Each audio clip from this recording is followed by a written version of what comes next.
अस्सलाम वालेकुम। कैसी हैं आप सब? उम्मीद करती हूँ सब खैरियत से होंगे।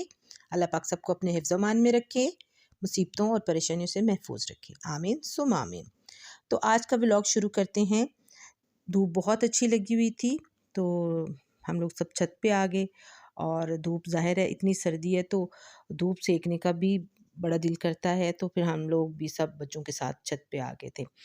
तो ये जो व्लॉग है ये 2 दिन का है और जब धूप सेक रहे हैं तो फिर ये जो माल्टे और ये मौसमियाँ जो हैं तो फिर हम इनको कैसे भूल सकते हैं। तो माल्टे और मौसमियाँ इनके हैरत अंगेज़ फ़ायदे हैं और ज़ाहिर है फिर मैंने भी सोचा कि हम भी फ़ायदा उठाएँ, फ़ायदे वाली बात है, धूप लगी हुई है तो फिर जूस पी के क्यों ना फ़ायदा उठाया जाए, क्योंकि ये एक लाइट वेट जूस है। इसका एक पूरा ग्लास जो 100 ml इसमें 40 कैलोरीज़ होती है ओनली, और ये मोटा भी नहीं होने देता। और सबसे बड़ी बात है कि हम इसको खाने से पहले भी पी सकते हैं और खाने के बाद भी पी सकते हैं। ये भूख को बढ़ाता है और जैसे सब जानते हैं कि डिटॉक्स वाटर जो होता है वो हमारी बॉडी के अंदर जहरीले मादे जो होते हैं उसको निकाल देता है, और ये जूस एक बेहतरीन डिटॉक्स काम करता है। और इसके अलावा इसमें पाया जाता है विटामिन्स, फाइबर, पोटेशियम, मतलब इसमें विटामिन्स पाए जाते हैं, बहुत से विटामिन्स पाए जाते हैं जो हमारी बॉडी के लिए बहुत अच्छे हैं। तो मैंने भी सोचा कि मैं भी इससे फ़ायदा उठाऊं, और बेहतरीन ये भी है कि जब हम इसका इस्तेमाल करते हैं, इसका जूस पीते हैं तो ये हमारी स्किन के लिए बेहतरीन है, और ये जो है हमारी सेहत के लिए भी अच्छा है। तो फिर मैंने क्या किया कि मैंने इनके छिलके निकाल लिए और कुछ मौसमियाँ थी उनके छिलके निकाल लिए, कुछ किन्नू के निकाल लिए, क्योंकि बच्चे जो हैं वो मौसम्मी का जूस भी पिएंगे और किन्नू का भी, ऑरेंज का भी पिएंगे। अच्छा यही है कि जब जिन लोगों को भूख नहीं लगती वो आजकल के मौसम में जब धूप निकलती है तो मौसम्मी का या ऑरेंज का जो जूस है इसको अपने इस्तेमाल में लाएं, ताकि फिर भूख लगे। वैसे तो सर्दियों में लगती बड़ी भूख है, तो ये बहुत ज़रूरी है, क्योंकि जो फ्रूट्स होते हैं ना इनमें विटामिन सी, ख़ास तौर पे ये जो ऑरेंज है इसमें विटामिन सी पाया जाता है। ये हमारी बॉडी के लिए बहुत अच्छा होता है, और हमें जो पूरे दिन में है मैक्सिमम विटामिन सी 200 के करीब जो है ना विटामिन सी हमें हमारी बॉडी को ज़रूरत होती है। तो ये एक बेहतरीन ऑप्शन है कि हम इसके इस्तेमाल से या इसको खा के इसका जूस निकाल के हम इससे फ़ायदा उठाएं। अच्छा मैंने फिर ये ज़ाहिर है जूसर से मैंने इसका जूस निकाला, और फिर जूस निकालने के बाद ये था कि ये देखिए इसकी रंगत कितनी अच्छी है, और ये बड़ा गाढ़ा सा और थिक सा था, मज़ेदार सा। और ये मैंने जब बना लिया तो मैंने सोचा कि मैं इसमें थोड़ा सा सॉल्ट डालूँगी, और ये मैंने जो काला नमक जो होता है ना वो वाला मैंने इसमें डाला है, और इसको थोड़ा सा मिक्स करेंगे। और ये आपको अंदाज़ा हो रहा होगा, ये जब मैं इसको मिक्स कर रही थी तो इसकी थिकनेस और ये मतलब बड़ा ही मज़ेदार था। अच्छा इसके बाद फिर जब इसको अच्छे तरीके से मैंने मिक्स कर लिया तो फिर मैं इसको अ, ग्लास में डाल के तो फिर बच्चों को दे दूँगी।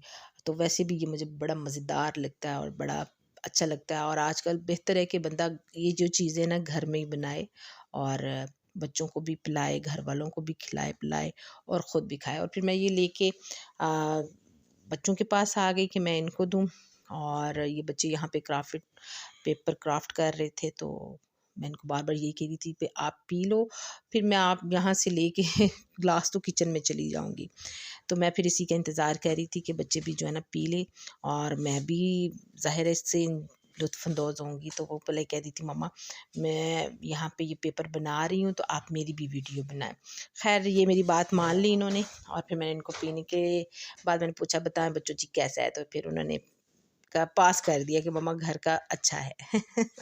अच्छा उसके बाद फिर आज बनानी थी कुछ चीज़ें, क्योंकि आज दावत थी, तो मैंने ख़ैर उसको तो नहीं, रेसिपीज़ को तो नहीं शेयर किया, पर ये जो है कुछ पाए बना लिए, कुछ दाल बन रही थी, फ़िश फ्राई होने वाली थी, और चावल-शावल जो भी था वो मैंने बनाना। अच्छा पहले मैंने सोचा कि मैं फ़िश फ्राई कर लेती हूँ, तो मेरा बस यही तरीका है कि मैं पहले मछली को नमक मिर्ची लगा के जो जो मसाले होते हैं वो लगा के मैं रख लेती हूँ। उसके बाद फिर मैं उसको फ्राई कर इसको एक-एक करके इसको अ, कढ़ाई में डालूँगी, और ये फ्राई जब होगी उसके बाद फिर मैं इसको निकाल के दोबारा तो जो दूसरा दूसरा बैच है ये भी डाल दूँगी।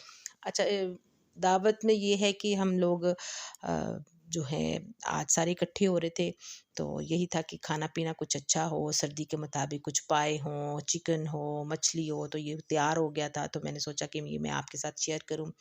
और चावल थे और रोटियाँ थी, बस इसी तरह हम लोग सारे फिर इकट्ठे हुए। तो ज़ाहिर है जब हम सब इकट्ठे होते हैं तो खूब एंजॉय करते हैं, और खाने का मज़ा भी उसी वक्त आता है कि जब सब इकट्ठे होते हैं। तो हम सब इकट्ठे थे, मौजें कर रहे थे, बातें कर रहे थे, खुश खुश हो रहे थे। अच्छा ये आ गया उससे अगला दिन, तो ये है कि आज का जो दिन है वो बच्चों का फर्स्ट डे स्कूल है। तो मैं जब बाहर आई, ये तकरीबन पौने 8 का टाइम है जब मैं बाहर आई हूँ, तो ये देखें कि कितनी ज़्यादा धुंध और कितनी सर्दी, और इतनी धुंध थी कि मैं कह रही थी कि जब बच्चे जाएँगे तो रोड पे क्या हालात होंगे। ख़ैर बड़ा दिल करके मैंने बच्चों को घर से भेजा स्कूल, और शुक्र है अल्लाह का कि सब खैर खैरियत से हो गया। पर बहुत सर्दी है, बड़ी सर्दी है, बच्चों को पर पढ़ाई भी ज़रूरी है। तो फिर भेजा स्कूल मैंने। ये देखिए कितनी धुंध है, कितनी कि घर जो है ना वो भी नज़र नहीं आ रहे। फिर वापसी मैं आई अंदर कि मैं अपने प्लांट्स को भी देखूँ, और उसके बाद फिर इनको पानी-शानी देना था। इनका मैंने ज़ाहिर है इनका भी ख़्याल करना, ये मैंने पुदीना लगाया था, मैंने कहा ये भी देखिए ग्रो कर रहा है। अच्छा इसके बाद ये देखिए मेरे फ्लावर्स, और इनका फ्लावर्स भी दिखाऊँगी इसका। अच्छा ये देखिए ये है करी पत्ता, ये भी कितना अच्छा ग्रो हो गया है, आहिस्ता-आहिस्ता ग्रो कर रहा है। और ये रहे गुलाब, और ये रहा, ये देखिए फ्लावर कितना प्यारा है ना। और जब ये सर्दी की जो नमी होती है इससे इनकी खूबसूरती और अच्छी लग रही थी। अच्छा ये आ गया उसके बाद सब्ज़ी। आज सब्ज़ी आई थी, तो ज़ाहिर है सब्ज़ी का ये है कि मैं चाह रही थी कि मैं इसको अभी समेट लूँ, क्योंकि मेथी भी आई हुई थी, इसको बनाना था, धनिया था। ये चीज़ें मैं बना के फ्रिज में रखती हूँ, और कुछ आजकल जैसे शलजम हो गए, गाजर हो गई है, ये मैं सैलेड के तौर पे बच्चों को ज़रूर देती हूँ। आज तो बैंगन भी आए हैं, और बैंगन भी बच्चे बहुत पसंद करते हैं और मुझे भी अच्छे लगते हैं, तो फिर बैंगन का भी कोई बेहतरीन सा बनाएँगे इंशाल्लाह। अच्छा ये आगे बास्केट, इसमें क्या करूँगी कि सैलेड की चीज़ें जो है मैं बास्केट में डाल दूँगी इसमें, ताकि बच्चों ने जब खाना है तो फिर ये यहाँ से उठा के तो खा सकती हैं। क्योंकि जब मैं फ्रिज में रख देती हूँ तो फिर वो फ्रिज के लिए रहता है, फिर मैं खुद निकालूँ और पकाऊँ, बच्चों को दूँगी तो फिर वो ठंडा भी होता है, वैसे भी मौसम के मुताबिक जो है ना ठंडा नहीं मैं देती बच्चों को, तो कोशिश करती हूँ कि ऐसे ही नॉर्मल हो। वैसे भी आजकल सब्ज़ी 1-2 दिन निकाल जाती है फ्रिज के बगैर भी, तो ये मैं जो शलजम और ये थोड़ी-सी गोभी वगैरह ये निकाल के साइड पे रखूँगी ना, तो ये इसलिए है कि ये इसको बच्चा ऐसे कच्चा खा ले, क्योंकि ये जो है ना गाजर ये चीज़ें बहुत ज़रूरी हैं। फ्रूट्स तो होते ही हैं, पर इन चीज़ों का इस्तेमाल भी साथ-साथ रखना है। अच्छा मैं इसको कह रही थी मेथी बनानी है मैंने, तो मैं इसको अलहदा बास्केट में रख दूँगी, और बैंगन का भी सोच रही थी कि कुछ करूँगी, और अभी मैं इनको इसकी बास्केट में रख दूँगी, उसके बाद फिर देखते हैं। और ये देखें मेरे साथ यहाँ पे बाजू के साथ ही लग गया। अच्छा इसको पकड़ के दोबारा से मैंने इसको रखा कि आप भी सेट नहीं हो रहे, तो मेथी और धनिया भी और पुदीना भी आया हुआ था, तो फिर वो भी बनाना था। ख़ैर इसको मैंने यहाँ पे रखा ताकि फिर मुझे टाइम मिलेगा, साथ-साथ क्या करूँगी कि जो सब्ज़ी रह गई है इसको मैं फ्रीज़र में रखूँगी। अभी मैं देख रही थी कि मैं फ्रीज़र में नहीं फ्रिज में रखूँगी। अच्छा उसके बाद फिर आज इतनी सर्दी थी, इतनी सर्दी कि मेरे से रहा नहीं गया, तो मैंने सोचा कि चलें अब सूप भी बनाते हैं। तो फिर ये था कि कॉर्नफ्लोर जो है वो मैंने 2 चम्मच लिया, इसको पानी में मिक्स किया, तो दूसरी साइड पे जो है वो यखनी बन गई हुई थी, और उसमें मैंने पेपर भी डाल ली, सॉल्ट भी डाल लिया, और उसको मैं इंतज़ार कर रही थी कि वो उसमें जो है ना उबाल आना शुरू हो। तो ये देखिए इसमें मैंने कॉर्न्स भी डाल दी हुए हैं। अब मैं इसमें थोड़ा-थोड़ा करके ये कॉर्नफ्लोर डाल दूँगी, और फिर साथ ही इसको मिक्स करती रहूँगी, क्योंकि अगर मैं इसको मिक्स नहीं करूँगी तो ये इसके लम्स बन जाएँगे, इसमें गुठलियाँ बन जाएँगी, तो वो फिर खाने में अच्छी नहीं लगती। तो फिर इसी तरह ये मैंने थोड़ा-सा डाला, इसको थोड़ा-सा पका लिया, ये जब सेट हो गया तो फिर ये जो दूसरा था पड़ा हुआ इसके अंदर ही थोड़ा जो बच गया था वो भी मैं इसमें डाल दूँगी, और साथ मैंने अंडे भी उबलने के लिए रख दिए थे, क्योंकि मैं अंडा जो है वो ऐसे इसमें नहीं डालती, मैं अलहदा से बॉयल करके डालती हूँ, क्योंकि बच्चों को बॉयल वाला ज़्यादा अच्छा लगता है। और मैं इसको साथ-साथ मिक्स करती रहूँगी, इतना मिक्स करूँगी साथ, और इतना पकाऊँगी कि इसकी जो थिकनेस है ना वो हो जाए, कॉर्नफ्लोर से जो ये ना थिक हो जाए। अच्छा, चम्मच मुझे मिल नहीं रहा था, मुझे समझ नहीं आ रही थी अब मैं क्या करूँ, मिक्स तो मैंने करना ही था, जल्दी-जल्दी में जो मेरे हाथ में आया, फिर मैंने उसी के साथ इसको मिक्स किया। ये फेंटा जो होता है क्या फेंटा लगता है इससे अच्छा इसी को मैंने ले लिया और फिर यहाँ पर मैंने इसको मिक्स किया। यहाँ फिर ये देखिए इसकी थिकनेस आप चेक करें। अभी ये और थोड़ा पकेगा और ये और थोड़ा गाढ़ा होगा, साथ कॉर्नफ्लोर भी पक जाएगा और फिर इसकी थिकनेस भी अच्छी हो जाएगी।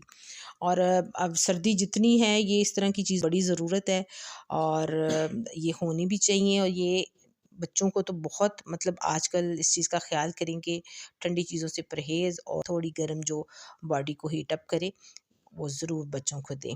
तो चेक कर रही थी कि ये भी जो है गाढ़ा होना शुरू हो गया है और थोड़ा और पक जाएगा तो फिर मैं इसको उठा के साइड पे किया और इसको फिर मैं बाउल्स में डालूँगी। आप इसकी थिकनेस जो है ना वो चेक करें साथ-साथ। और कॉर्न्स भी इसमें हैं। अच्छा इसमें मैंने वो नहीं डाला सोया सॉस, चिली सॉस, ये मैं कह रही थी कि अगर बच्चों की मर्ज़ी होगी तो वो अपनी मर्ज़ी से डाल लेंगे, अदरवाइज़ ज़रूरत नहीं थी।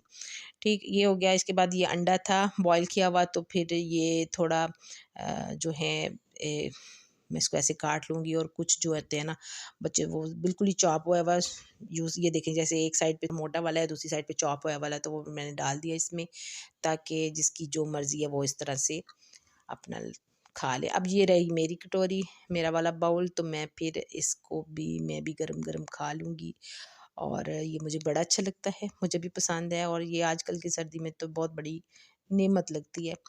तो मैं भी ये खा रही थी और एन्जॉय कर रही थी। अच्छा इसके बाद यही है कि सूप जो है ना वो ज़रूर पिएँ और अल्लाह ताला सबके रिज़्क में इज़ाफ़ा करे और फिर साथ रात को मैंने बना ली थी खिचड़ी, मूँगी की दाल की खिचड़ी और वही फिर मैं कह रही थी कि साथ ये भी मैं शेयर कर दूँ। तो बस वही मैंने इसको क्या मैंने मिट्टी का एक वो अ, एक हांडी टाइप थी वो मैंने ली, उसके अंदर मैंने मूँगी की दाल उबलने के लिए रखी, प्याज़ का तड़का लगा के अब मैं इसमें हल्दी, मिर्ची और नमक डाल के रख दूँगी, पानी भी डाल के ताकि चावलों के मुताबिक जो है ना वो जितना पानी की ज़रूरत होती है ना उतना डाल लूँगी उसमें पानी, दाल तो गल गई हुई है। अच्छा उसके बाद फिर उसको उबाल आने का इंतज़ार करूँगी, उसमें फिर चावल डाल लूँगी और फिर जब पक जाएँगे तो फिर ये सर्व करूँगी। अच्छा ये देखें दाल, मैं आपको दिखा रही थी कि ये दाल गल गई हुई है और मैं इसको जो नमक मिर्ची डाली है वो मैं इसको मिक्स कर रही हूँ। ये चावल मैंने धो के रखे थे और इसको जब पानी उबाल आएगा तो फिर मैं इसको इसी में डाल लूँगी। अब मैंने पानी डाला था और मैं इंतज़ार कर रही थी कि ये जो है ना उबलना शुरू करे और फिर जब उबल गया ये देखें कैसे अच्छे इसके बबल्स बन रहे हैं तो फिर क्या कर रहा है मैंने इसमें कि मैंने ये चावल जो है ना ये उडेल दिए और मैं मेरा था थोड़ा-सा कि मैं इसमें फ़र्स्ट टाइम बना रही थी चावल कि ये नरम हो जाएँगे क्योंकि जो मिट्टी के बर्तन होते हैं ना इनकी अपनी हीट होती है और वो जब कहते हैं कि 90% आप बना लेते हैं तो 10% आप उसको चूल्हा को बंद कर दें तो वो उसकी हीट से ही वो जो है ना पक जाते हैं। तो मेरे ज़हन में था कि ये चावल ना नरम हो जाएँगे, पर नरम नहीं हुए, बड़े अच्छे, बड़े खिले-खिले, बड़े शानदार बने थे। तो ये देखिए मैं इसको देख रही थी और मैंने चावल डाल दिए इसमें और फिर मैं इसको कैप लगा के इसकी जो लिड है वो लगा के थोड़ी देर रखूँगी और बार-बार चम्मच नहीं चलाया था। ये देखें कितने अच्छे हो गए हैं और मैं इसमें चम्मच जो है वो चला लूँगी और ये देखिए अभी मैं इसको देख रही थी और ये आपको अंदाज़ा हो रहा होगा कि ये कितने गर्म और कितने मज़ेदार और मैं इसको प्लेट में सर्व करने लगी थी इससे पहले मैंने अ, जो है ना इसको अच्छे तरीके से मिक्स किया था। ये कितने अच्छे खिले-खिले चावल और मूँगी की दाल जो होती है ना इसकी खिचड़ी का अपना ही मज़ा है। अच्छा जी, आज का व्लॉग इतना ही, इंशाल्लाह नेक्स्ट व्लॉग में मुलाकात होगी। ओके जी, अल्लाह हाफ़िज़।